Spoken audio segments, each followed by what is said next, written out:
Halo, Assalamualaikum. Suara saya terdengar, Mbak, Mas? Waalaikumsalam, terdengar Pak. Oke, ini berapa orang yang sudah join? Saya cek ya. 1, 2, 3, 4, 5, 6, 7. Baru 7 orang. Hari ini jadwalnya presentasi ya, presentasi kelompok ya. Iya Pak. Sudah dibuat tugasnya? Sudah. Sudah ya.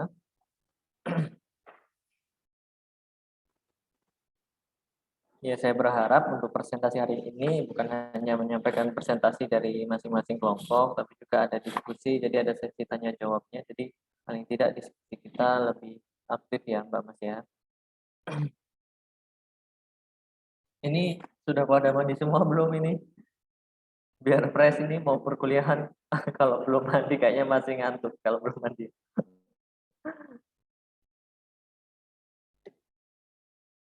Mas Rizky udah mandi belum Mas Rizky? Udah Pak, tadi pagi. Halo? Sinyal saya susah nggak? Suara saya putus-putus nggak ya? Enggak Pak. Oh enggak ya? Oke.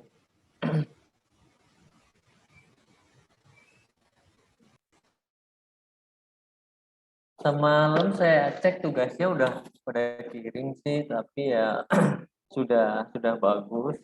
Ya sudah ada perkembangan dibanding tugas sebelumnya. Ya, saya berharap tugas-tugas yang diberikan juga perlu dipahami apa yang saya berikan tugas itu. Jadi kalau semalam saya cek itu ya sudah bagus-bagus sih rangkumannya. Ini masih berapa orang lagi yang belum join ya?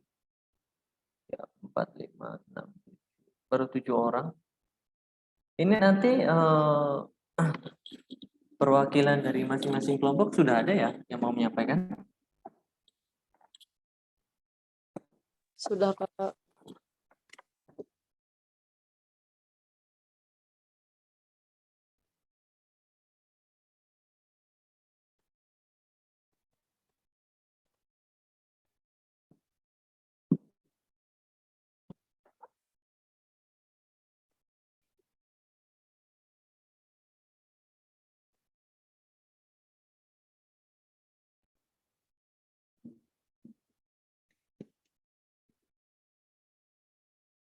Nah,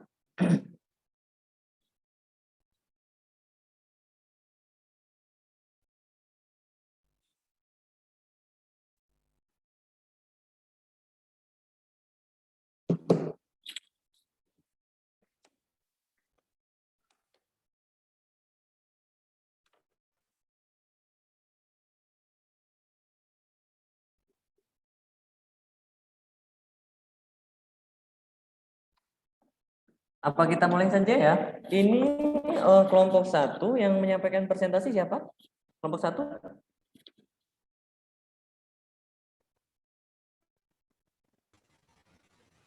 Iya. Halo? Iya, saya sendiri. Mas siapa?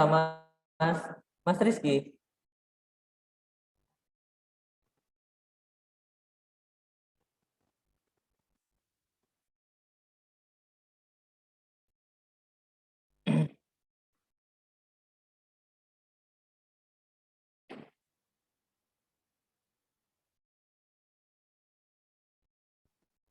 Kelompok 1 Mas Rizky, Mbak Putri sama Mbak Intan ya. Kelompok 2 siapa? Mas Aziz?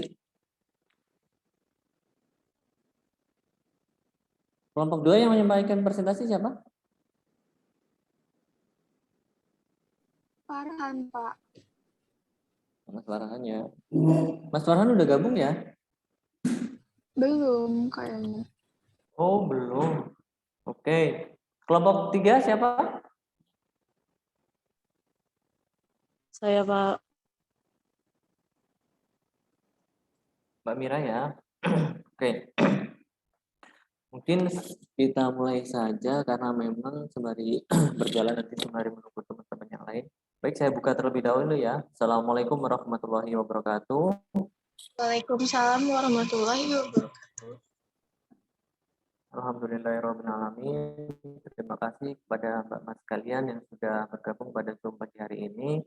Untuk perkuliahan pagi hari ini kita akan presentasi kelompok terlebih dahulu karena memang sebelumnya sudah saya berikan tugas dan dibagi menjadi 3 kelompok dan saya berharap proses diskusi ini aktif dari kelompok lain bisa menanyakan apa yang disampaikan dari kelompok 1 karena presentasi pertama ini yang awal ini akan disampaikan oleh kelompok 1. Nanti kelompok lain saya berharap lebih aktif ya menanyakan apa yang disampaikan dari kelompok 1. Mungkin itu saja dan silakan langsung untuk kelompok 1 untuk menyampaikan presentasinya. Siapa perwakilannya silakan. Saya Pak.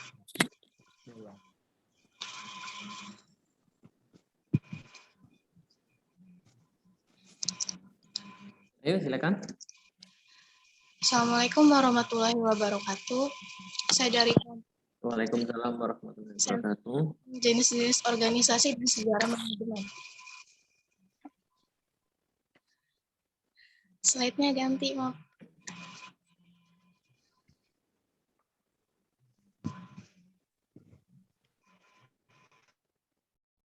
Sebentar, Pak. Ya.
Maaf, Pak, sebentar ada gangguan.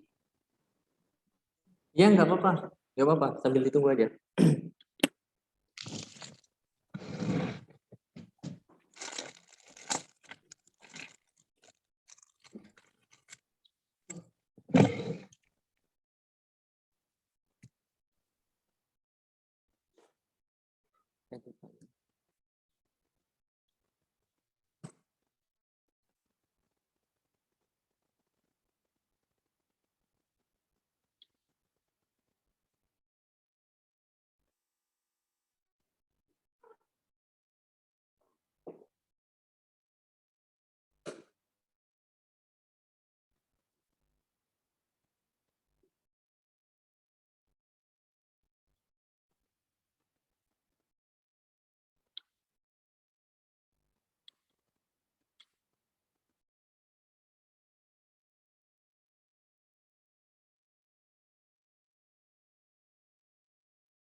Baik, Pak. Sudah. Izin menjelaskan tentang sejarah manajemen. Pencatatan perekaman atau pendokumentasian pemberian layanan kesehatan beserta hasil-hasil telah dilakukan sejak 25 SM. Hal ini tampak dari berbagai bentuk catatan yang dibuat oleh berbagai peradaban di berbagai negara dalam berbagai media sesuai dengan perkembangan zaman peradaban terkait. Berbagai bentuk praktik perdokumentasian layanan kesehatan ini menunjukkan bahwa perkembangan praktik rekam medis berjalan seiring dengan perkembangan praktik kedokteran. Jenis-jenis organisasi. Menurut Wirsanto 2003, melihat jenis-jenis organisasi dari aspek pimpinan, aspek keresmian, aspek tujuan, aspek kewilayahan, dan aspek kebutuhan sosial. Berikut ini jenis-jenis organisasi menurut Wirsanto.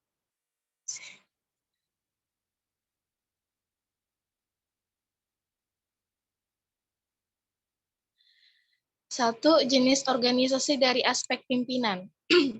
Organisasi dilihat dari pimpinan, terdiri dari 2 jenis organisasi tunggal dan organisasi jarak. Kedua, jenis organisasi dari aspek keresmian. Organisasi dilihat dari aspek keresmian terdiri dari 2, yaitu organisasi formal dan organisasi informal. 3. Jenis organisasi dari aspek tujuan. Organisasi ini dilihat dari tujuan utama organisasi. Contoh dari organisasi ini misalnya organisasi niaga yang mempunyai tujuan untuk mendapatkan keuntungan yang sebesar-besarnya. Jenis organisasi dari aspek kewilayahan. Organisasi jenis ini dilihat dari jangkauan luar aktivitas kewilayahan organisasi. Jenis organisasi dari aspek kebutuhan. Organisasi ini dilihat dari kebutuhan dan kemasyarakatan. Cukup, Pak.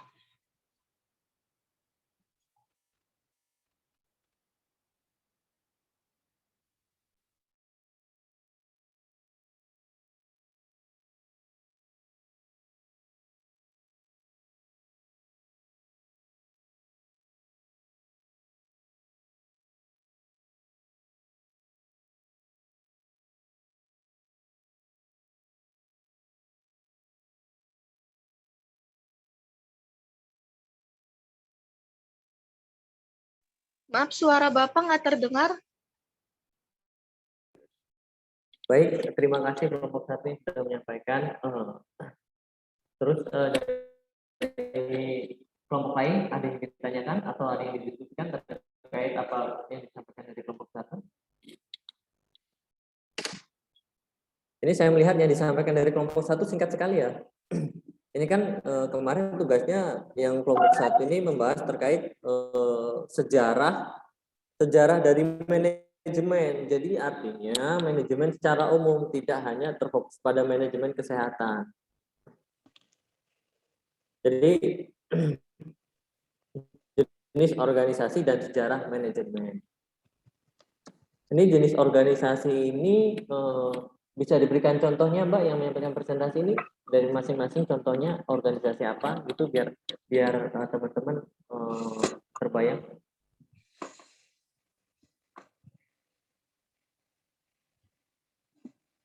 Coba slide yang ketiga. Baik, Pak, sebentar.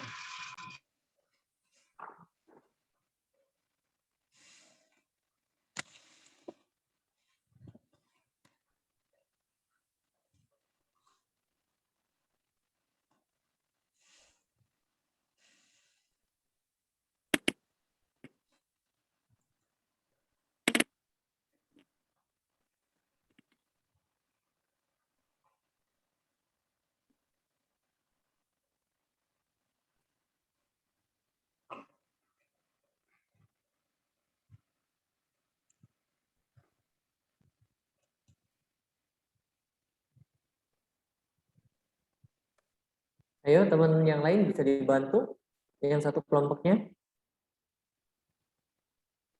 Ini kelompoknya kan ada Mas Rizky, Mbak Putri, bisa dibantu temannya? Tadi jenis organisasi apa, Pak? Ini kan di sini disampaikan jenis organisasi ini ada banyak nih. Nah, saya bertanya dari masing-masing jenisnya ini bisa diberikan contoh, misal jenis organisasi dari aspek pimpinan. Ini maksudnya contohnya seperti apa, organisasi apa yang dimaksud? Gitu. Ini kan ada terdiri dari dua jenis, organisasi tunggal dan organisasi jamak. Maksudnya apa gitu dari organisasi tunggal dan organisasi jamak ini? Dari segi aspek pimpinan.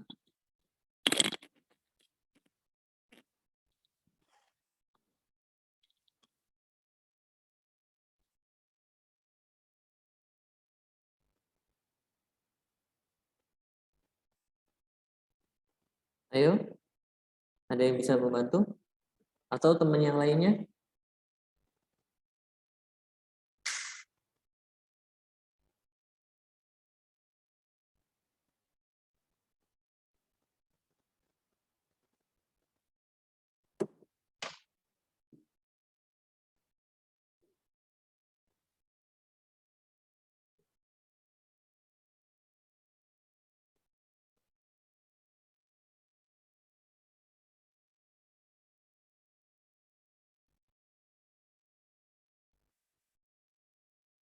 Halo, ayo, nggak ada yang bisa bantu? Kalau nggak ada yang bisa bantu, ini buat tugas lagi ini. Buat masukan nanti dibuat, diperbaiki. Tolong diberikan dari masing-masing jenis organisasi, diberikan contoh organisasinya, contoh organisasi apa. Ini kan ada banyak nih, coba slide keempat.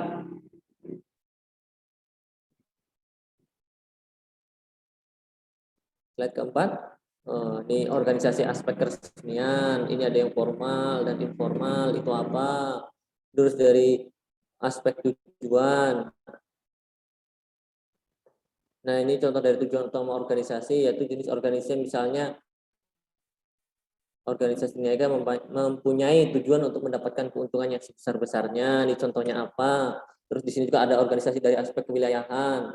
Dilihat dari jangkauan luas aktivitas kewilayahan organisasi, itu apa? Terus yang terakhir, jenis organisasi dari aspek kebutuhan sosial.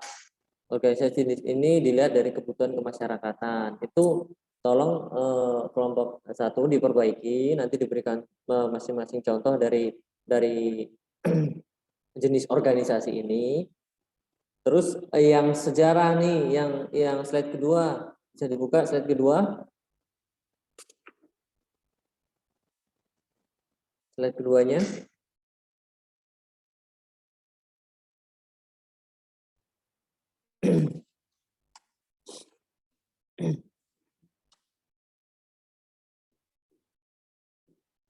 Nah, slide keduanya bisa dibuka, Mbak, Mas?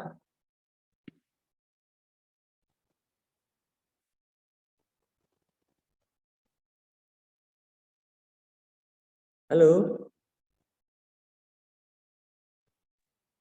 Sebentar, Pak.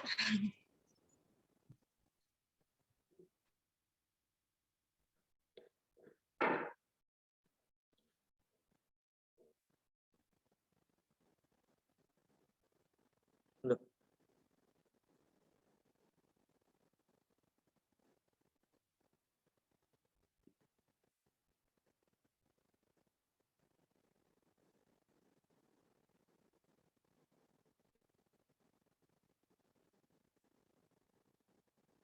Ini yang slide kedua maksud saya yang tadi disampaikan, yang dipresentasikan slide keduanya.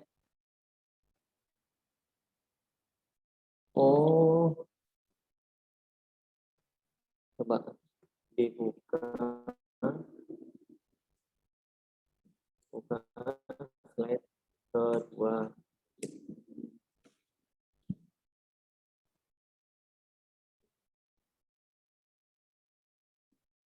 Ini yang share screen siapa? Mbak Putri ya? Rizky, Pak. Loh, yang share screen Rizky. Iya. Iya, Pak. Mas Saya Rizky. juga. Coba dibuka slide keduanya Mas Rizky.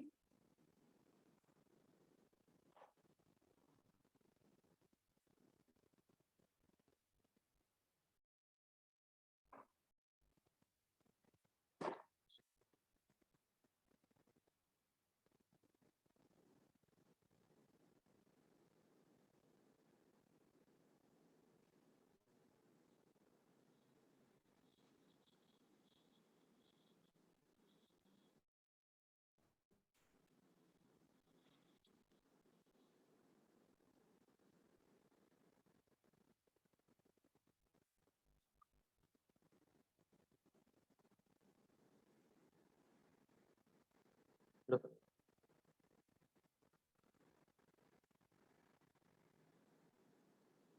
ya sudah, kalau memang sulit nggak apa-apa, tapi tolong ditambahkan, ini masukan dari saya, tolong dicatat.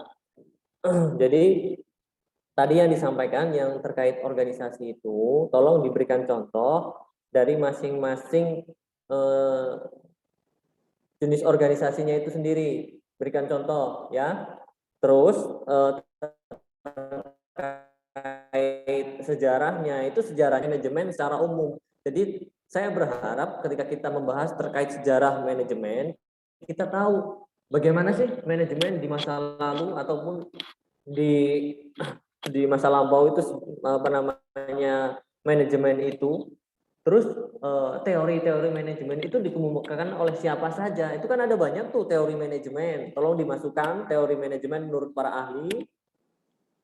Terus proses perkembangannya nih dari tahun ke tahun sampai saat ini, proses perkembangan manajemen itu seperti apa, sehingga paling tidak Mas sama Mbaknya ini tahu ketika teori sudah tahu dari beberapa ahli, terus proses perkembangannya dari tahun ke tahun sampai saat ini, sehingga Mbak Mas itu bisa memahami dan menganalisis ketika saya bekerja di Rekamedis, beberapa banyak teori manajemen yang sudah disampaikan para ahli di masa lalu, saya cocoknya menerapkan manajemen yang apa di unit Rekamedis, seperti itu ya. Jadi bukan hanya membahas terkait tadi dari segi apa tadi yang disampaikan tadi dari segi manajemen di Rekamedis atau apa tadi yang disampaikan. Jadi saya berharap ditambahkan yang pertama tadi dari jenis-jenis organisasi, terus yang kedua tambahkan terkait sejarah manajemennya, mulai dari mulai dari prosesnya dari dulu di tahun-tahun sebelumnya, itu kan dikemukakan oleh banyak ahli, menurut para ahli, terus perkembangan dari tahun ke tahun, terus dianalisis mana yang paling tepat diterapkan di unit kerja Rekamedis. Itu kan banyak teori manajemen itu banyak. Jadi ketika teori nanti disampaikan oleh para ahli, nanti dari seiring berkembangannya waktu itu, terus yang terakhir dianalisis mana yang paling tepat untuk diterapkan di unit kerja Rekamedis. Jelas ya?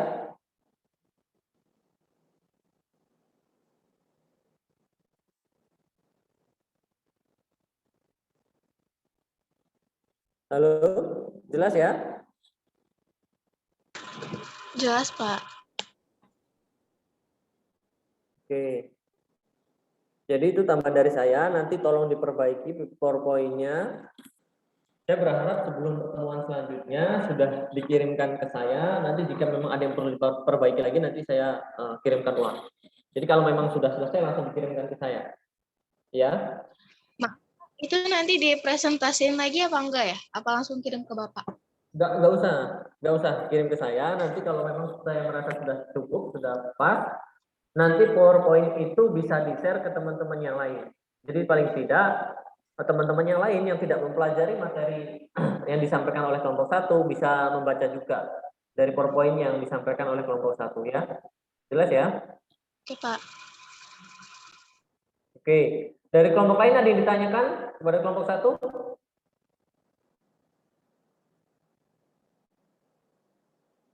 Nggak ada?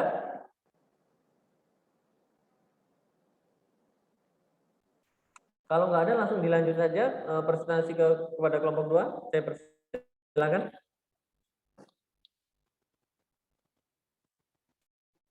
Ayo kelompok 2. Udah kelihatan belum gambarnya, Pak? Belum, Bu. Belum ya? Share screen-nya Mas Rizky, coba diinin Mas Rizky. Iya. Di-off-in dulu share screen-nya, nanti gantian sama teman yang lain. Bisa nggak Mas Rizky?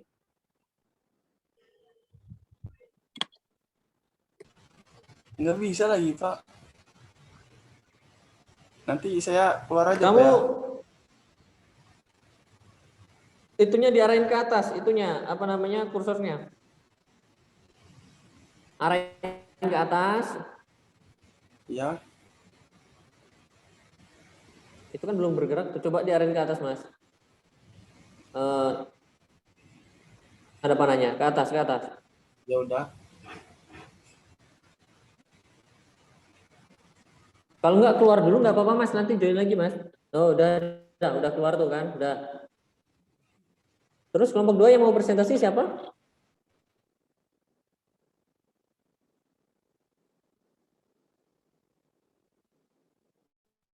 Saya, Pak. Oke, silakan di share screen saja. Sebentar ya, Pak. Ya, Bu. Ibu nggak lagi kerja pagi ini, Bu? Lagi Zoom juga, Pak. Gimana nih? Bentar. Oke.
Sudah muncul belum ya, Pak? Belum, Bu. Belum. Masih loading kayaknya. Mana? Mana ya?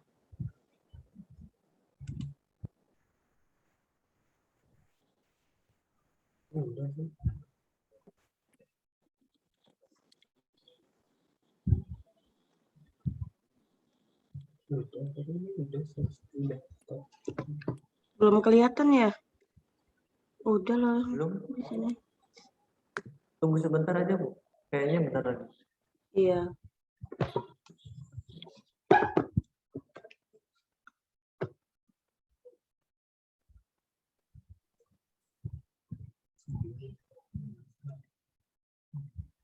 Nih.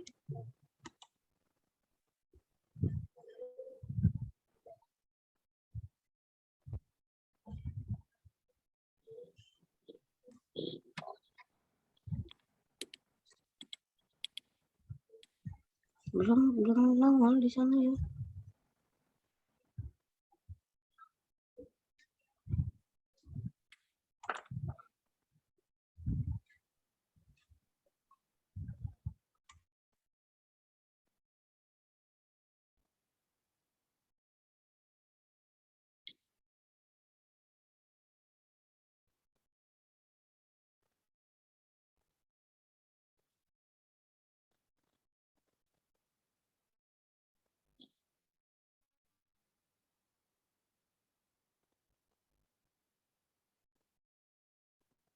Belum ya? Belum keluar ini.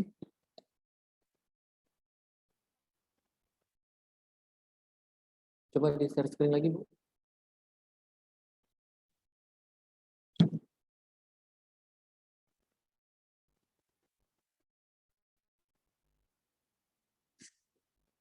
Nah, ini udah keluar nih.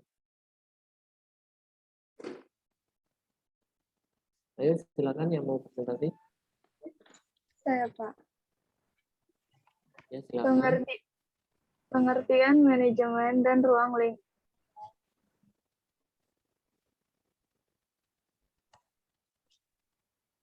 Pengertian manajemen. Di full screen aja Bu, biar kelihatan.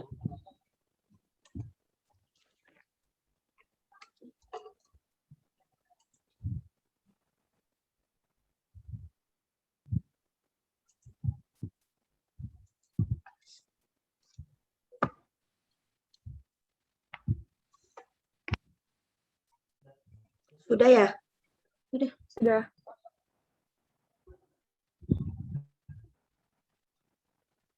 Pengertian manajemen. Manajemen adalah suatu proses di mana seseorang dapat mengatur segala sesuatu yang dikerjakan oleh individu atau kelompok. Manajemen perlu dilakukan guna mencapai tujuan suatu perusahaan atau target dari individu ataupun kelompok tersebut secara kooperatif menggunakan sumber daya yang tersedia.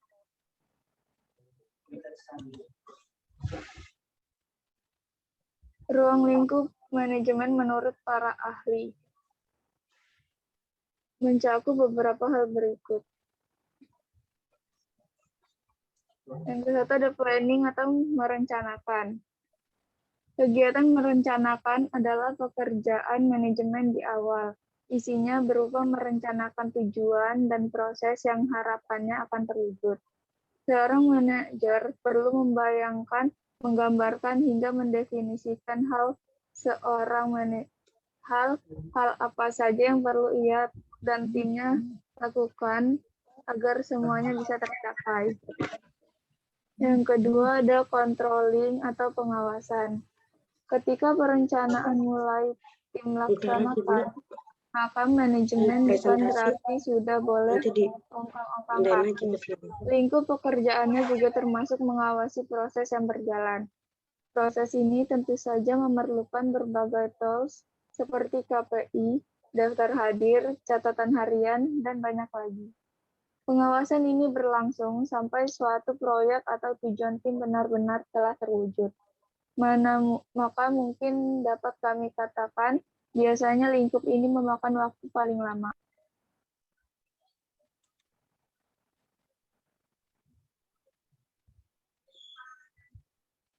Yang ketiga ada closing atau penutup.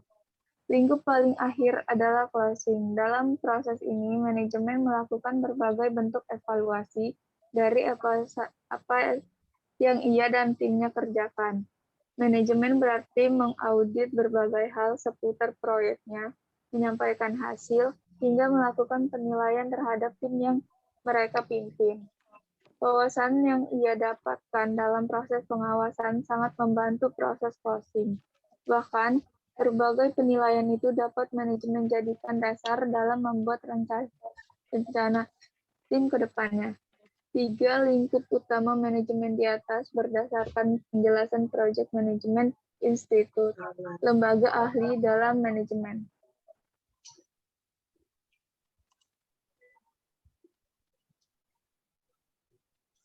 Yang tadi itu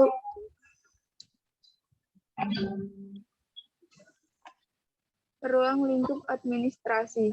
Pada dasarnya, ruang lingkup administrasi meliputi aktivitas tulis-menulis, mengirim, dan juga menyimpan keterangan. Seperti yang kita ketahui, bahwa administrasi adalah suatu kegiatan penyusunan dan juga pencatatan data ataupun informasi yang dilakukan oleh perusahaan.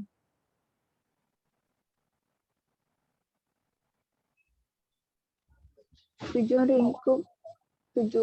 ruang lingkup administrasi. Tujuan administratif dibedakan menjadi 2 tujuan, yaitu tujuan jangka panjang dan tujuan jangka pendek. Tujuan ruang lingkup administrasi jangka panjang yaitu tujuan administrasi yang ideal. Biasanya memiliki kualifikasi yang tidak terbatas untuk mencapai tujuan organisasi. Tujuan ruang lingkup administrasi jangka pendek yaitu tujuan administratif yang spesifik, memiliki ruang lingkup yang kecil dan kualifikasi sasaran yang terbatas, biasanya dibuat oleh subdepartemen organisasi untuk melaksanakan perintah administrasi di setiap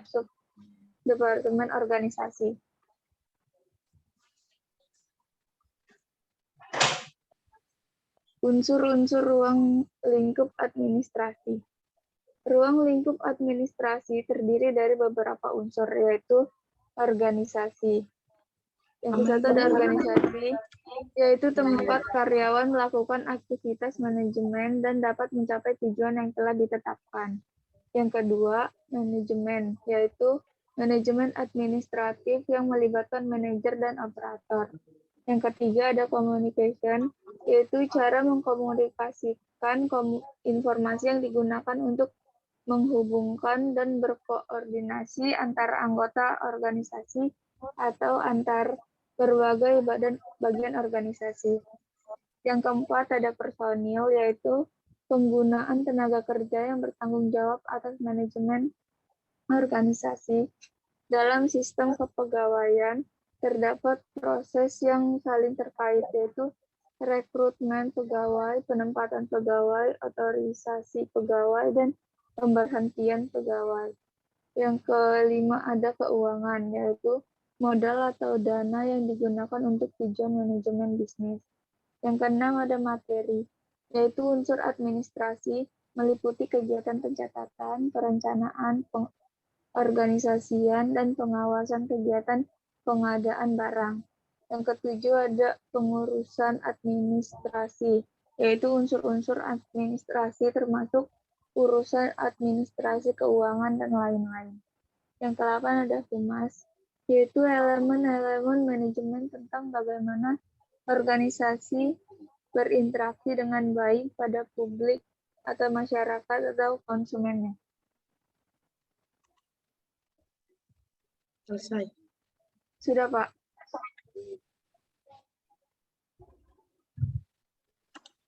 Sudah cukup? Terima Maaf. kasih. Kelompok 2. Gimana, Bu? Iya Pak, tadi itu mau memperbaiki PPT-nya lagi tadi ruang lingkup manajemen menurut ahli ini masuk nanti mau diperbaiki lagi yang ini Pak. Iya. Nggak apa-apa Bu, nanti diperbaiki lagi. Terima kasih kelompok 2 yang telah menyampaikan presentasinya. Dari Mbak Mas kalian ada yang ditanyakan dari apa yang disampaikan kelompok 2?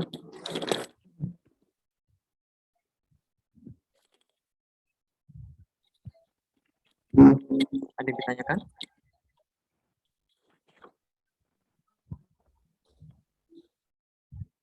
Ayo, silakan.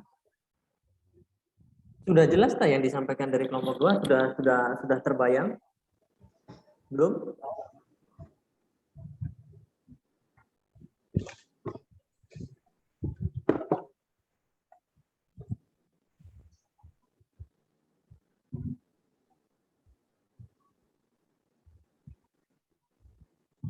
Ayo, Mbak Mas semua.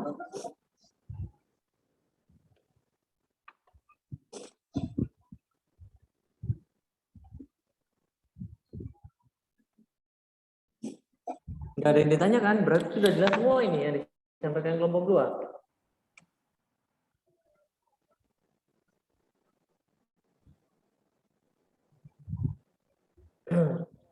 Kalau sudah jelas semua ya berarti sudah patut apa yang disampaikan dari kelompok 2. Jadi memang saya melihat dari apa yang disampaikan kelompok 2 ini sudah bagus, tetapi memang saya melihat yang dipresentasikan ini sumbernya dari mana, Bu? Atau Mbak, ada sumbernya nggak ini? Ya. Di handphonenya Viola kemarin. Iya, jadi saya berharap dari apa yang disampaikan, termasuk juga dari tadi kelompok 1, tolong ketika menyampaikan presentasi disertakan sumbernya ini dari mana. Jangan nanti copy dari blogspot ataupun sumber-sumbernya tidak terpercaya. Nanti kita ketika sumber itu tidak terpercaya, asal usulnya tidak jelas, nanti ilmu yang kita tangkap pun ini benar atau tidak kan gitu. Jadi saya berharap tolong ketika menyampaikan presentasi sertakan sumbernya ya. Cari sumber-sumber yang valid, jurnal, buku ataupun dari lembaga-lembaga kayak Kementerian Kesehatan ataupun kementerian ataupun apapun yang memang sudah terpercaya seperti itu. Nah, untuk ruang lingkup manajemen ini tolong ditambahkan nanti Bu ya. Ini kan cuma planning, controlling, merencanakan langsung dikontrol. Artinya prosesnya itu kan bukan hanya planning langsung ke controlling Bu ya. Iya, Ditambahkan iya, ya Bu ya. Pak. Biasanya kan ada Expecting ya. istilah work Actuating. planning, organizing, actuating, controlling sama evaluasi. Iya, Seperti itu ya. evaluasi ya. Mm-mm.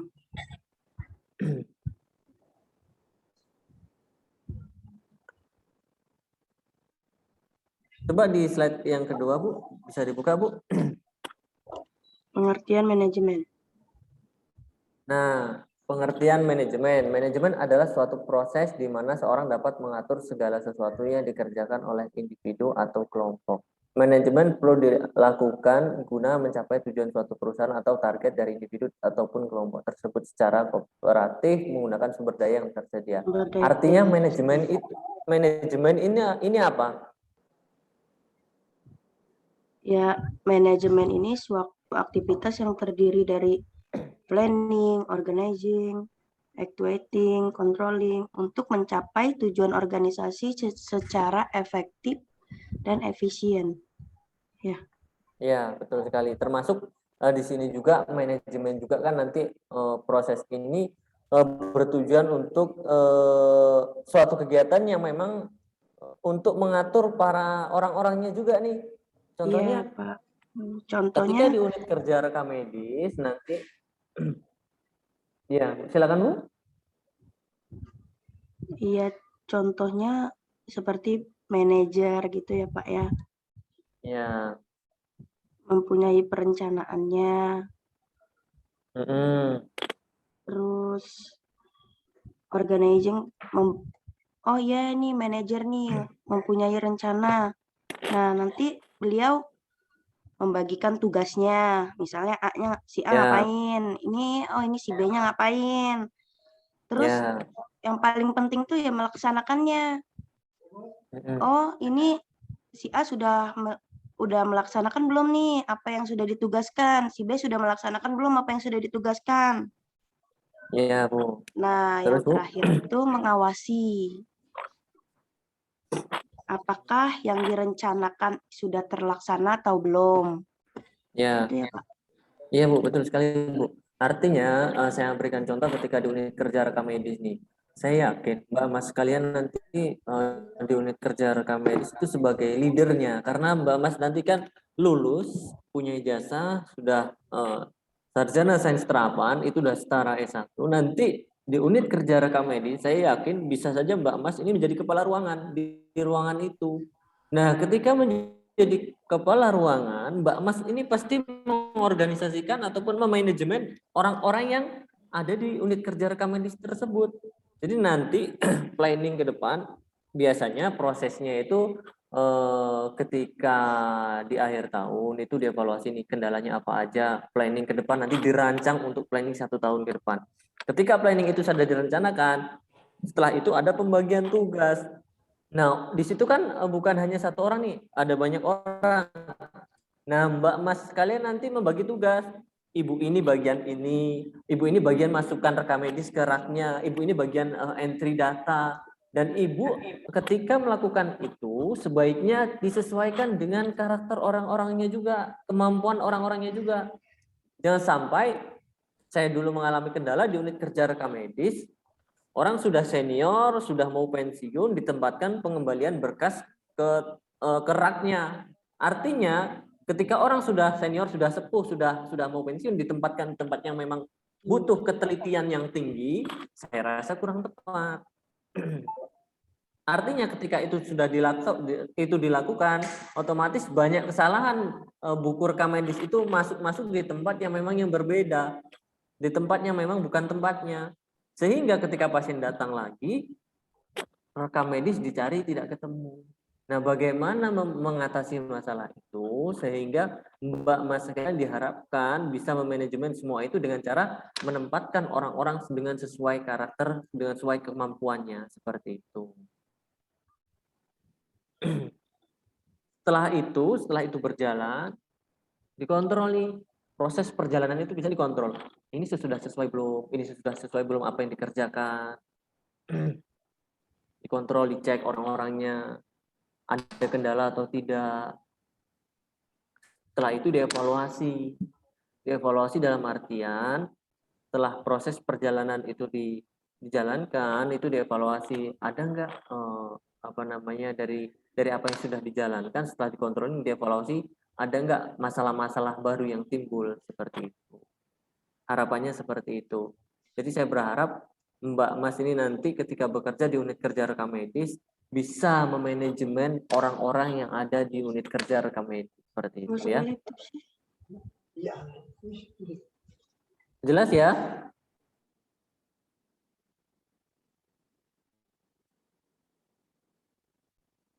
Halo, suara saya jelas?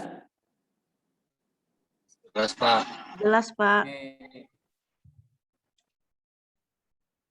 Oke, terus lanjut yang slide ketiga.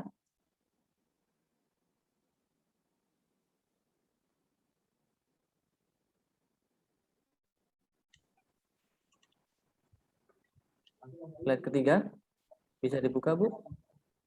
Sudah ya, Pak. Nah, ini nanti tolong ditambahkan ya, Bu ya. Iya, Pak. Nanti saya perbaiki lagi.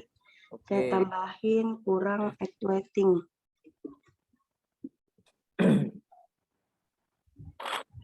Oke, lanjut yang keempat. Penutup closing. Controlling terus ditambah juga evaluating ya, Bu ya. Iya. Controlling. Oke. Yang slide ke-6, Bu. Apa kelima ya? Kelima, ruang lingkup administrasinya nih. Nah, ini udah jelas semua belum ruang lingkup administrasi?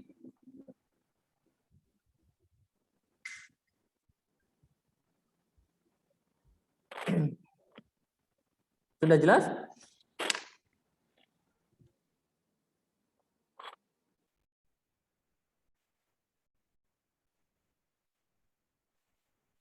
Terkait ruang lingkup administrasi, di sini dijelaskan pada dasarnya ruang lingkup administrasi meliputi aktivitas tulis-menulis, mengirim, dan juga menyampaikan keterangan.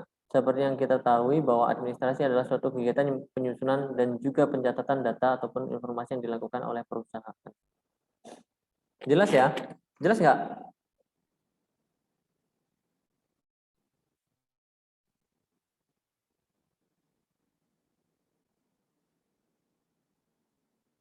Artinya, kita tahu bahwa ruang lingkup administrasi lebih luas dibanding ruang lingkup manajemen. Karena apa? Proses ruang lingkup administrasi ini bukan hanya mengkaji dalam segi aktivitas tulis-menulisnya saja, tetapi mengkaji juga interaksi antara orang-orangnya juga.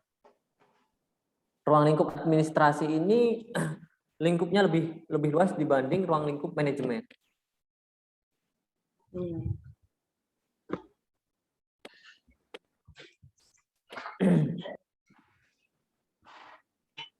Ya, jelas ya?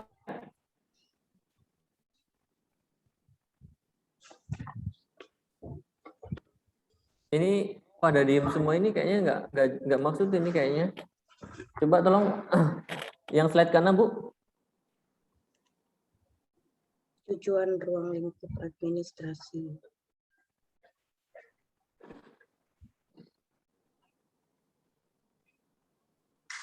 Nah, ini yang dimaksud tujuan ruang lingkup administrasi jangka panjang sama jangka pendek apa, Bu, ini, Bu?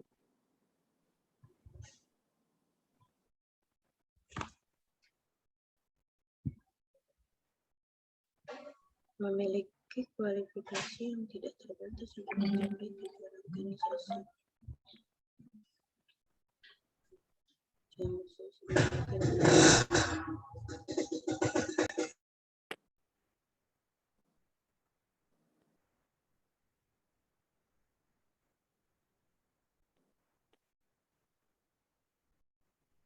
Maksudnya apa, Bu? Atau teman kelompoknya ada yang ingin menjawab? Mas Aziz? Atau Mbak Viola?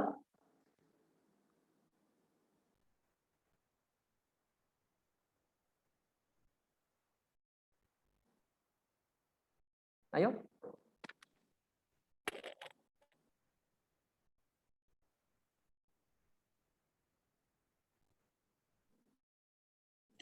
Ini harusnya dimasukkan nggak sih, Pak? Ini saya tanya, Bu. Tujuan ruang lingkup administrasi jangka panjang itu tidak terbatas untuk mencapai organisasi yang ideal, biasanya memiliki kualifikasi yang tidak terbatas. Biasanya memiliki kualifikasi. Mas Aziz, apa Mas Aziz? Yang ideal. Ya, Yang Pak. lain. Kenapa, Pak? Itu Ruang kan lingkup. ada ruang lingkup administrasi, ada jangka panjang dan jangka pendek. Maksudnya apa, Mas? Dia lain yang buat apa ya? Saya jawab enggak?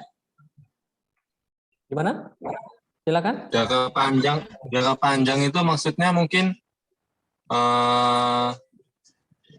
tidak terbatas mungkin ya, Pak, untuk mencapai tujuan organisasi. Ya, maksudnya apa, Mas?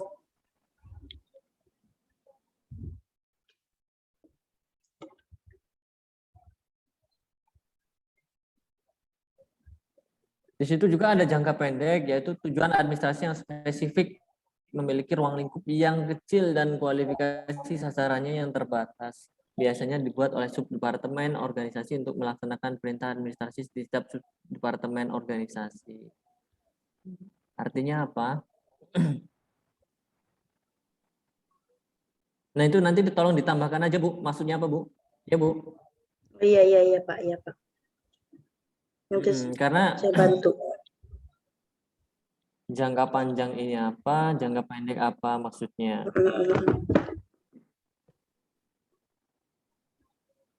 Lanjut ke Unsur-unsur. slide ke-7, Bu. Iya, unsur-unsur ruang lingkup. Ya, ini unsur-unsur ruang lingkup administrasi. Ini saya rasa sudah tepat, tapi memang jika nanti ada yang perlu ditambahkan, ditambahkan saja. Di sini perlu ada organisasi, manajemen, ada komunikasi, ada personil, tenaga kerjanya yang bertanggung jawab, ada keuangan, ada materi, ada pengurusan administrasi, dan ada humas. Nanti yang saya minta ditambahkan saja, Bu, terus ditambah juga sumbernya. Kalau memang ini sumbernya tidak sesuai ataupun dari blogspot ataupun hanya dari internet searching saja yang memang sumbernya tidak jelas, sebaiknya diganti lagi, Bu, materinya, karena saya merasa takutnya kurang pas apa yang didapat dari website tersebut gitu, Bu.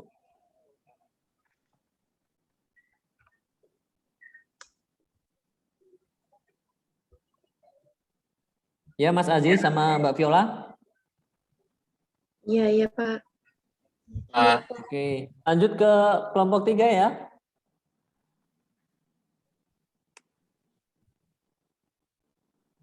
Ini sudah cukup ya Pak ya? Tidak ada yang harus ditanyakan atau dijelaskan lagi? Sudah cukup ya Pak? Sudah cukup. Saya tutup ya Pak. Ya. Cukup, Bu. Oke. Lanjut ke teman-teman yang lain. Yang kelompok 3. Iya, Pak. Silakan.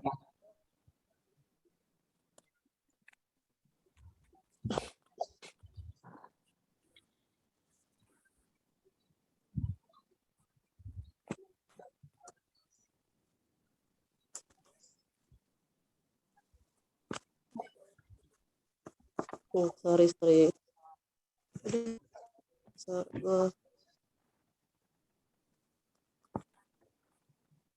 Udah tampil belum, Nanti Pak? di pertemuannya. Belum.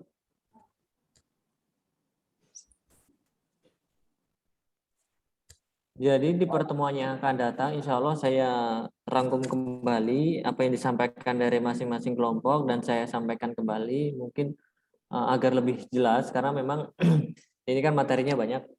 Nanti saya sampaikan dengan lebih singkat dan mudah-mudahan ketika di pertemuan yang akan datang saya sampaikan lagi. Mudah-mudahan Mbak Mas lebih memahami. Nanti dulu, Pak.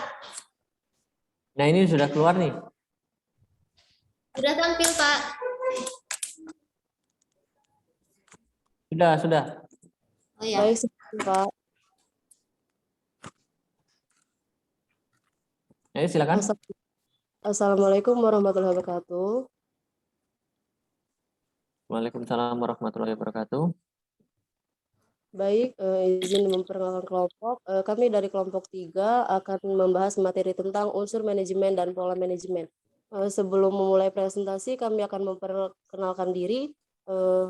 Nama saya Mira Zamida dan rekan-rekan saya ada Putu Agus Pratama, Suci Kurniasari, dan Suci. Baik, untuk mempersingkat waktu, langsung saya presentasikan. Selanjutnya.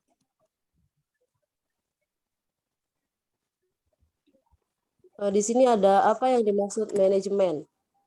Manajemen adalah suatu proses yang dilakukan oleh manusia dengan memanfaatkan sumber daya yang ada untuk mencapai tujuan yang efektif dan efisien. Yang kedua ada dalam manajemen memiliki sumber daya, yaitu sumber daya manusia, sumber daya kapital, dan sumber daya alam. Selanjutnya ada sumber daya manusia, yaitu seorang yang produktif dalam melakukan pekerjaan sebagai penggerak sebuah organisasi untuk merealisasikan tujuan yang ingin dicapai. Selanjutnya ada unsur-unsur manajemen paling umum. Yang pertama ada man atau manusia, yang kedua ada money, yang ketiga ada material, yang keempat ada mesin, yang kelima ada method, yang keenam ada market, yang ketujuh ada menit. Untuk pengertian masing-masing, jadi man di sini ada dengan melakukan proses manajemen manusia, manusia sangat berperan penting untuk mencapai suatu tujuan yang sudah direncanakan. Untuk money sendiri itu artinya uang, merupakan unsur yang sangat penting untuk berjalannya pekerjaan yang akan dicapai dalam suatu tujuan. Selanjutnya ada material. Material itu dalam proses mencapai sebuah tujuan memiliki persediaan bahan baku sangatlah dibutuhkan. Jika bahan baku tidak tersedia, maka proses tersebut akan terhambat dalam jangka pendek maupun panjang. Baik, yang keempat ada mesin. Salah satu unsur manajemen yang menjadi pendukung terhadap berjalannya proses pencapaian tujuan yang efisien adalah mesin. Manfaat mesin di sini akan membantu mempercepat pekerjaan yang dilakukan. Yang kelima ada metode. Sebuah metode yang digunakan untuk menjalankan proses manajemen dapat dilakukan dengan pemikiran manusia. Selanjutnya ada market. Market itu pasar, artinya unsur yang membuat lancar proses produksi. Salah satunya adalah pasar, karena pasar didukung banyak konsumen yang akan membeli produk tersebut. Selanjutnya ada menit waktu. Waktu mungkin merupakan aset yang paling berharga dan memerlukan peninjauan proses perencanaan manajemen, dan Anda harus menggunakan waktu seefektif mungkin. Selanjutnya ada pola manajemen. Pola manajemen di sini dimaksud adalah merupakan upaya pengembangan cara pengelolaan tradisional ke pola yang lebih profesional, konsisten dalam menjalankan kaidah-kaidah manajemen secara terpadu. Di sini ada 4, ada administratif, komunikatif, informatif, dan inovatif. Baik, itu saja yang dapat saya sampaikan.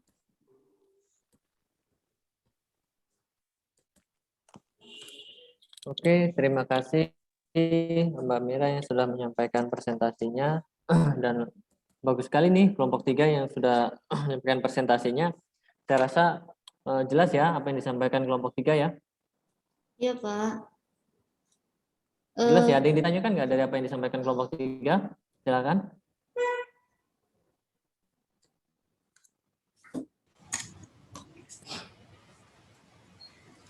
Iya Pak, saya Pak tanya. Silakan, ada yang ditanyakan?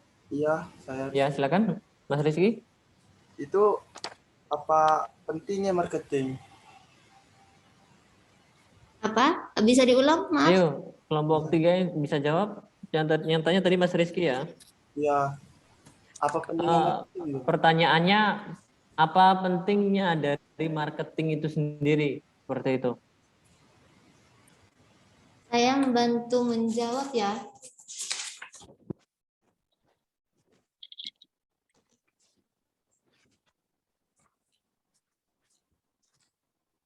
Ya, silakan.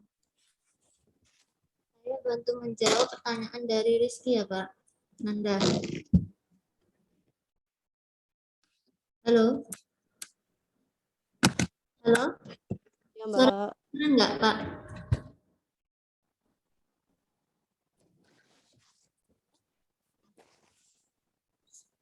Kedengeran nggak sih? Halo. Suaranya kedengeran nggak, Pak? Ya, Ya, silakan, Mbak. kedengeran. Saya mencoba menjawab pertanyaan dari Rizky ya, Pak. Ya. Jadi yang ditanya tadi kan pentingnya market ya. Iya. Jadi market yang dimaksud market di sini ini itu tuh kayak pemasaran. Iya. Karena pasar itu dikunjungi kan banyak konsumen yang akan membeli produk tersebut. Jadi kalau mungkin kayak kita di pelayanan ini tujuan market itu ya kayak kita promosi bukan sih, Pak? Jadi adanya pasar itu membuat produksi terjual dan dapat diketahui kekurangannya dan kelebihannya dari produk tersebut. Iya. Yang dimaksud market di sini. Iya. Betul sekali Mbak Nanda. Artinya gini, market itu saya ambil contoh kalau bukan dari segi kesehatan ya. Kita punya misalnya developer ataupun konstruksi bangunan. Ketika kita membuat perumahan, otomatis nih gimana produk kita ini bisa dijual. Otomatis ada tim marketnya atau pemasaran. Kalau tim marketnya itu tidak berjalan, pemasaran itu tidak berjalan, bagaimana produk kita bisa laku seperti itu. Nah, termasuk di ranah di puskesmas seperti itu. Karena kadang ketika proses pelayanan di puskesmas itu tidak bagus, proses di tanggapan dari masyarakat itu tidak bagus, otomatis biasanya banyak masyarakat yang pindah fasilitas pelayanan kesehatan. Biasanya vaskesnya pindah ke klinik swasta yang memang pelayanannya lebih bagus. Dan di situ perlunya market di situ bagaimana mempromosikan pelayanan yang baik kepada masyarakat seperti itu ketika itu terjadi di puskesmas ya.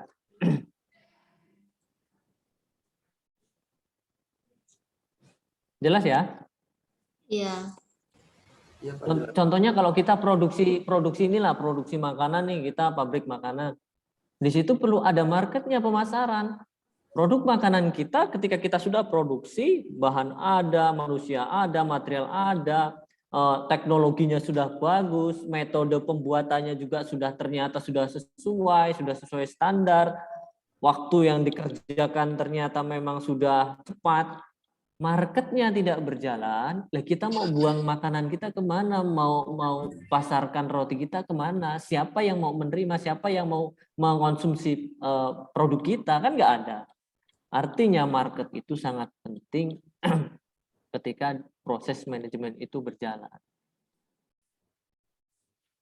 Seperti itu. Kita misalnya ternak ikan punya kolam ikan banyak. Kita waktu panen ikan nih, ternyata nggak ada yang beli ikan. Lah ikan kita mau diapain? Dikonsumsi sendiri kan tidak mungkin karena jumlah panen kita begitu banyak. Otomatis perlunya ada market, orang-orang tahu bahwa di tempat kita itu menjual produk itu, gitu, menjual ikan itu. Jadi market itu sangat penting. Jelas ya? Nah, ini ada pertanyaan nih dari Mbak Putri ya. Di kolom chat, izin bertanya Pak, apa pentingnya waktu dalam manajemen? Ayo, silakan kelompok 3 yang bisa menjawab. Pentingnya waktu.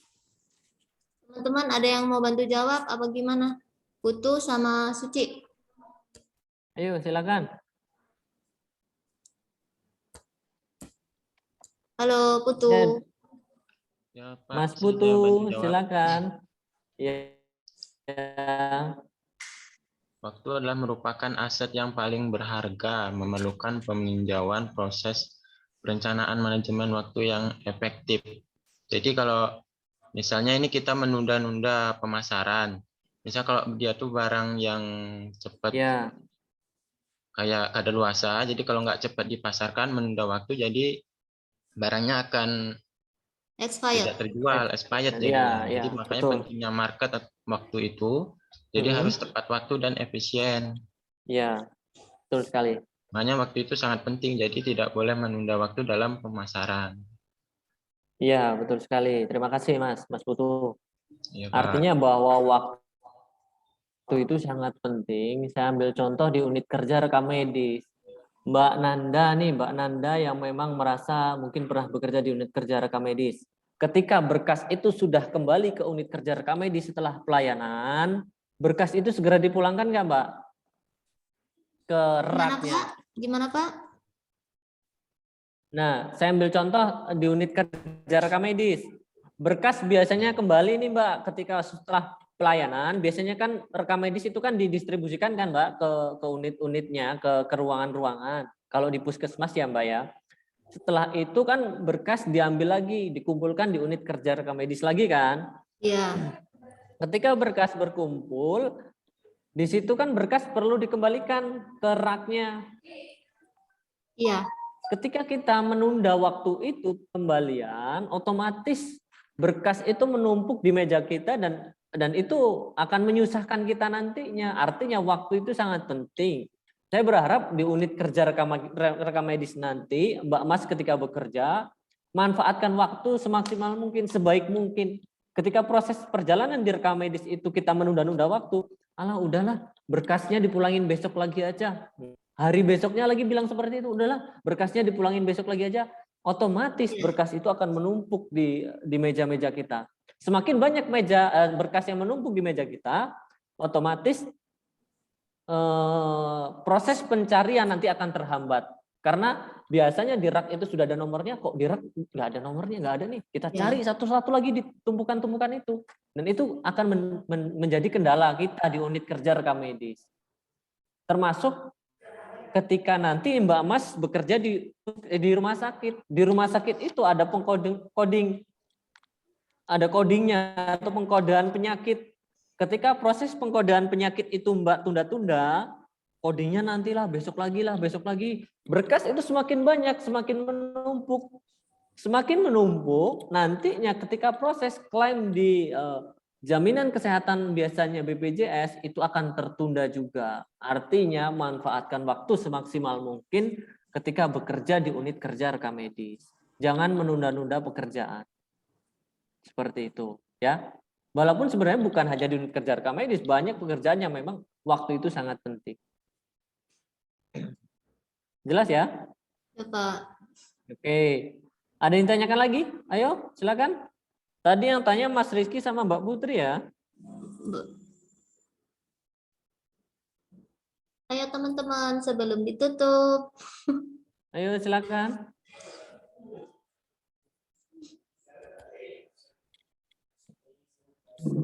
Sudah jelas semua?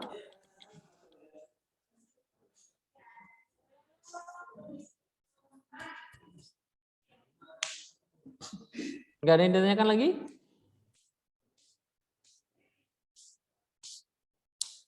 Kalau nggak ada, mungkin cukup untuk kelompok 3 ditambahkan sumbernya ya, Mbak ya. Ini sumbernya dari mana? Oh iya, lupa Mas. Lupa Pak. Sumbernya. Iya, nanti ditambahkan sumbernya. Tolong cari sumber yang baik, yang bagus. Bukan hanya asal ambil dari internet ya. Dari jurnal, dari buku, dari lembaga, seperti itu ya. Iya Pak, siap. Oke. Ini sudah bagus kelompok 3. Terima kasih yang sudah menyampaikan presentasinya dan alhamdulillah diskusinya juga berjalan. Dan pertemuan yang akan datang nanti saya ulas kembali terkait apa yang disampaikan dari masing-masing kelompok pada hari ini. Mudah-mudahan Mbak Mas sekalian lebih memahami seperti itu. Mungkin cukup ya perkuliahan kita pada hari ini. Sudah cukup? Ya Pak. Ada yang ditanyakan lagi? Enggak ada?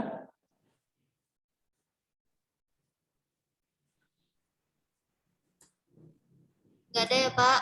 Apa di Nggak ada ya? Ditutup aja, Mbak. Tutup aja, Mbak. Baik, itu saja presentasi dari kelompok kami. Kurang dan lebihnya kami mohon maaf. Terima kasih. Wassalamualaikum warahmatullahi wabarakatuh. Waalaikumsalam warahmatullahi wabarakatuh. Terima kasih Mbak Mira yang sudah menyampaikan presentasinya dan cukup untuk presentasi kita pada hari ini. Mungkin di pertemuan yang akan datang kita ulas kembali terkait apa yang disampaikan oleh masing-masing kelompok pada hari ini. Hari ini mungkin ini saja ya. Sebentar. Kemarin ada yang ingin saya sampaikan terkait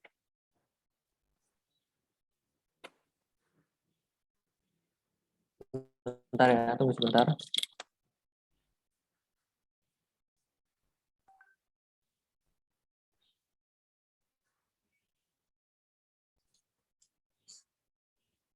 Nah, ini ada yang saya share screen sedikit ya.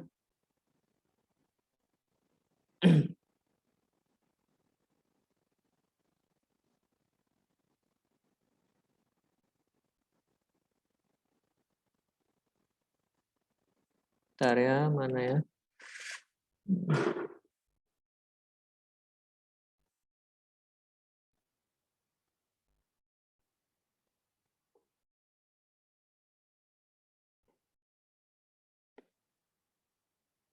Nah, nih.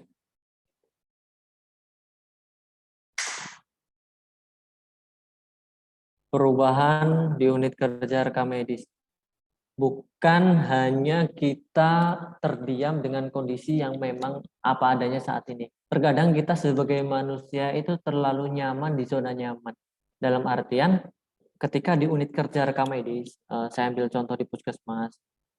Kadang kita itu bekerja, saya sudah pernah mengalami itu. Teman-teman yang di unit kerja rekam medis itu sudah nyaman dengan kondisi yang ada. Dalam artian berkas hilang, udahlah buatin baru, seperti itu. Bu nggak bawa kartu, ibunya diminta pulang, ataupun cari lagi Bu sampai ketemu. Artinya kita perlu melakukan proses-proses inovasi sehingga di unit kerja rekam medis itu ketika terjadi masalah-masalah kita dapat menghadapi masalah itu dengan tepat.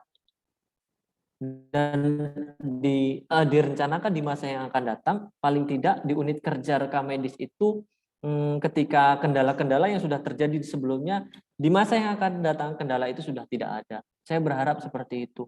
Sehingga, nah ini saya ambil contoh 5 hal, saya berikan 5 hal yang penting yang perlu diantisipasi dalam melakukan perubahan. Nah, di sini saya ambil dari buku, yang kemarin buku, mana share screen-nya? Sebentar kok. Kok hilang?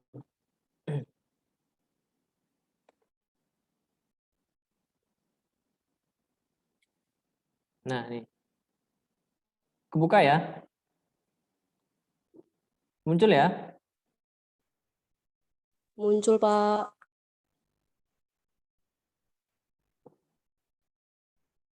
Udah muncul? Sudah, Pak. Oke, sudah ya. Nggak ada yang menjawab ini, nanti saya jelasin kalau nggak muncul juga kan. Masa depan yang berbeda dalam artian Mbak Mas sekalian ketika bekerja di unit rekam medis itu dituntut untuk kreatif dan inovatif. Ketika berada di puskesmas, kita bukan hanya merasa bahwa sudahlah kita berjalan kondisi seperti ini aja. Tapi kita perlu merencanakan ke depan untuk perubahan-perubahan yang bagus di unit kerja rekam medis. Perlunya peningkatan ilmu pengetahuan, perlunya menyesuaikan dengan kondisi yang ada, terus perlunya memanajemen orang-orang yang tepat di tempat kita bekerja, sehingga ketika kita merencanakan masa depan yang berbeda, kita merencanakan proses perubahan, mudah-mudahan kendala-kendala yang ada di unit kerja rekam medis itu dapat ditangani. Bukan hanya bekerja nyaman dengan kondisi yang ada, tetapi kita perlu gebrakan, perlu melakukan perubahan-perubahan di unit kerja rekam medis yang berjalan seperti itu. Dan saya merasa mungkin di unit kerja rekam medis di puskesmas ataupun di rumah sakit pun saat ini seperti itu. Terus yang kedua, perlunya visi, misi, dan tujuan. Di unit kerja rekam medis itu perlu menerapkan itu. Jadi visi misi di unit kerja rekam medis apa, tujuannya apa, itu jelas. Sehingga nantinya ketika itu visi misi diterapkan dan tujuan yang jelas, otomatis proses pekerjaan itu memiliki target dan tujuan yang jelas.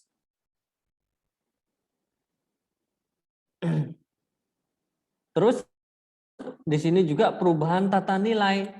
Perubahan tata nilai yang dimaksud adalah mengembangkan penerapan di unit kerja itu yang ini orang-orangnya itu yang memiliki integritas yang tinggi. Dalam artian bukan hanya bekerja, sudah bekerja nggak jujur, apa adanya, apa adanya nggak memiliki motivasi yang tinggi. Artinya, waktu proses di perubahan tata nilai ini, saya berharap di unit kerja rekam medis ini, nantinya Mbak Mas kan waktu proses contohnya di rumah sakit, Mbak Mas itu biasanya bekerja itu adanya namanya coding. Coding itu untuk menentukan klaim ke unit, klaim ke BPJS misalnya. Dan proses klaim pendiagnosisan itu harus sesuai. Jangan sampai Mbak lebih-lebihkan untuk mendapatkan keuntungan yang banyak di rumah sakit.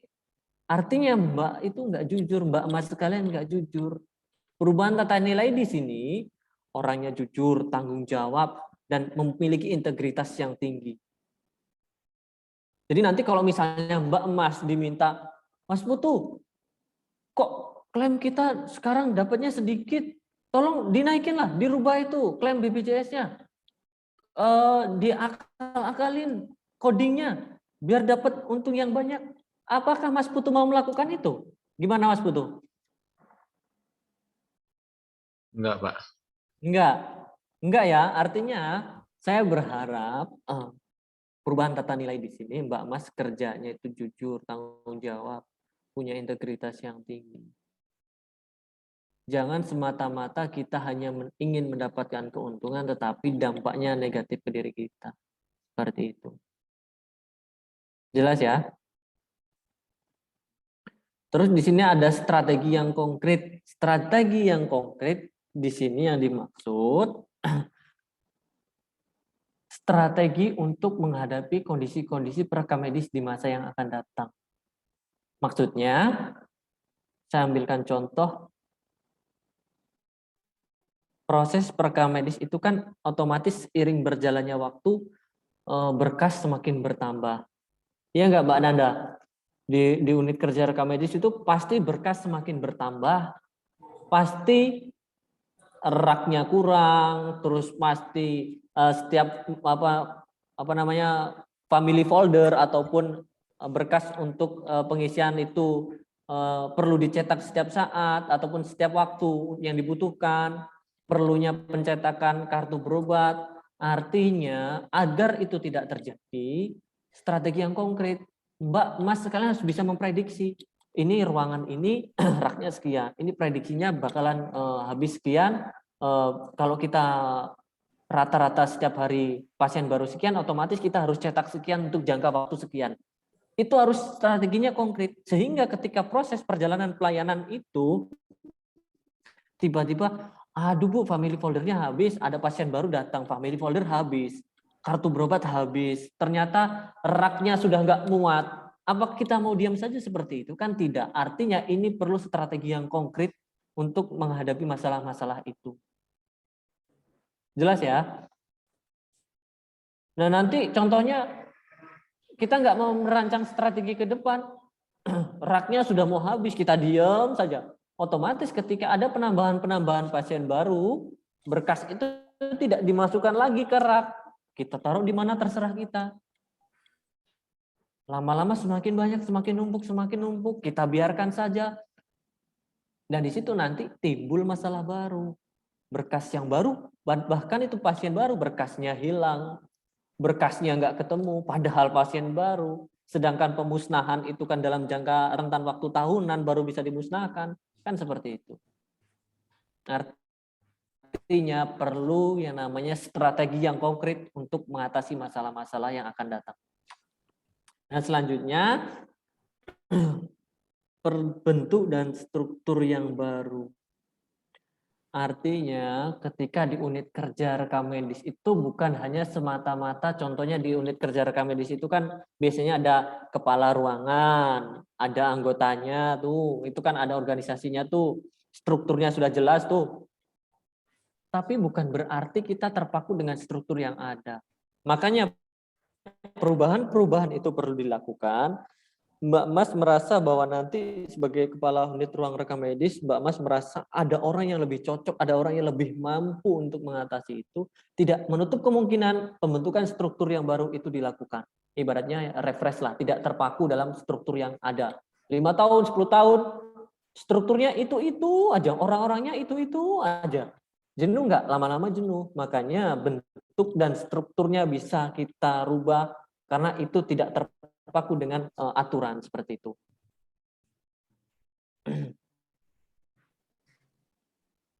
Termasuk di sini juga bisa masuk tuntutan perubahan bentuk dan struktur itu bisa berubah berdasarkan tuntutan perubahan keadaan. Maksudnya, misal Mbak Mas diberikan amanah saat ini, misal di unit kerja rekam medis, kan Mbak Mas pasti punya kepala ruangan. Kepala ruangannya itu sudah berjalan. Tapi Mbak Mas kuliah nih, sudah kuliah S1 ternyata sudah mampu menguasai ruangan, mampu untuk mengatasi masalah-masalah yang ada. Otomatis struktur itu bisa berubah dengan kondisi di mana ada orang yang lebih mampu untuk mengatasi itu semua. Tidak terpaku. Terus misalnya Mbak atau Mas sekalian sudah dapat pelatihan nih rekam medis elektronik, otomatis Mbak memahami nih lebih memahami terkait rekam medis elektronik, otomatis struktur bisa berubah sesuai dengan kondisi yang ada. Jelas ya? Jelas nggak yang saya sampaikan? Jelas, Pak. Ada yang ditanyakan dari 5 poin ini? Silakan kalau ada yang ditanyakan terkait 5 poin ini, ada yang kurang jelas?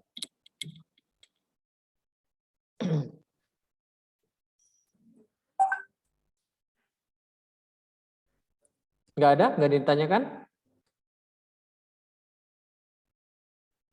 Dan saya selalu berpesan kepada Mbak Mas sekalian, ini yang perlu banget saya tekankan, yang mungkin sebelum-sebelumnya juga sudah saya sampaikan.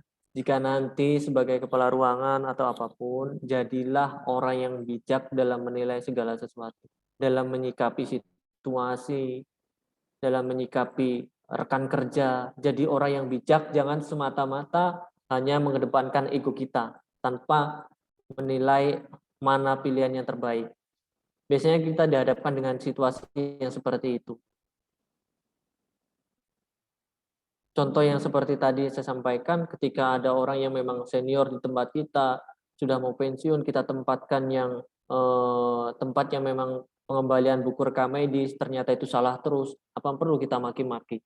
Ibu ini salah, ibu ini kayak gini. Apakah itu solusi? Bukan. Solusinya bagaimana menempatkan orang yang sesuai dengan kemampuan dan karakternya. Jadi menilai segala sesuatu bukan hanya dari satu sisi, dari banyak sisi, dan jadilah orang-orang yang bijak dalam menyikapi situasi. Jelas ya?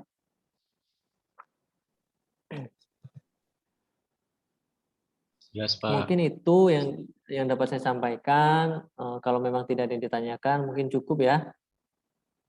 Mungkin cukup. Saya tutup untuk pertemuan selanjutnya.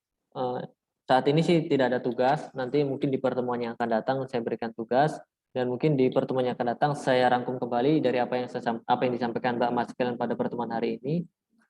Mungkin itu saja, kurang lebihnya saya mohon maaf, saya akhiri, wabillahi taufiq wal hidayah, wassalamualaikum warahmatullahi wabarakatuh.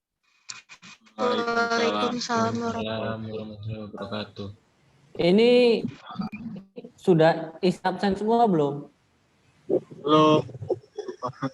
Belum dikirim linknya, Pak. Oh, belum dikirim linknya ya. Ada, Pak. Ini saya sampai jam berapa ya? 9.40. 9.40. Oke, 9.40 sebentar lagi. Oke, kita tutup saja. Terima kasih. Nanti mungkin dikirim di grup ya. Ya, Pak. Oke, terima kasih. Izin live dari grup ya, Mbak Mas. Ya, Pak. Terima kasih, Pak. Bye-bye, Pak. Bye-bye, Pak. Bye-bye.